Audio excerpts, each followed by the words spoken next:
ভারতের কেন্দ্রীয় স্বরাষ্ট্রমন্ত্রী অমিত শাহর বিতর্কিত এক মন্তব্য ঘিরে উত্তপ্ত হয়ে উঠেছে দেশটির পার্লামেন্ট। এই বিতর্কের জেরে লোকসভায় সরকার এবং বিরোধী দলের মধ্যে তীব্র সংঘর্ষের ঘটনা ঘটেছে। সংঘর্ষে আহত হয়েছেন বিজেপির দুই সংসদ সদস্য প্রতাপ চন্দ্র সারাঙ্গী ও মুকেশ রাজপুত। দলটির অভিযোগ, কংগ্রেস নেতা রাহুল গান্ধীর আঘাতেই তাদের সংসদ সদস্যরা আহত হয়েছেন। সংসদ বিষয়ক মন্ত্রী কিরণ রিজিজু এই ঘটনার ক্ষোভ প্রকাশ করে বলেন, রাহুল গান্ধী কিভাবে সংসদে শক্তি প্রয়োগ করতে পারেন? কোন আইনে তাকে সংসদ সদস্যদের শারীরিকভাবে লাঞ্ছিত করার অধিকার দিয়েছে?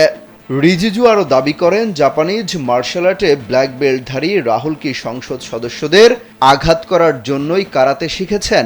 স্যান্ডেলিনা সো, রূপচর্চায় আভিজাত্য। তবে রাহুল গান্ধীর বক্তব্য ভিন্ন। তিনি বলেন, আমি ভেতরে যাওয়ার চেষ্টা করছিলাম, কিন্তু বিজেপির সংসদ সদস্যরা আমাকে ধাক্কা দিয়ে থামানোর চেষ্টা করেন। সামাজিক যোগাযোগ মাধ্যমে ছড়িয়ে পড়া ভিডিওতে দেখা গেছে, সংঘর্ষের সময় বিজেপির সংসদ সদস্য প্রতাপ সারাঙ্গী মাথায় আঘাত পেয়ে বসে পড়েন। রাহুল গান্ধী কাছে গিয়ে তার শারীরিক অবস্থা জানতে চাইলে বিজেপির সংসদ সদস্যরা আরও উত্তেজিত হয়ে পড়েন। ভারতের সংসদীয় রাজনীতিতে এমন সহিংসতার ঘটনা নতুন নয়। তবে এই ঘটনা ভারতীয় গণতন্ত্রের পরিবেশ আরও কলুষিত করবে বলে মনে করছেন বিশেষজ্ঞরা।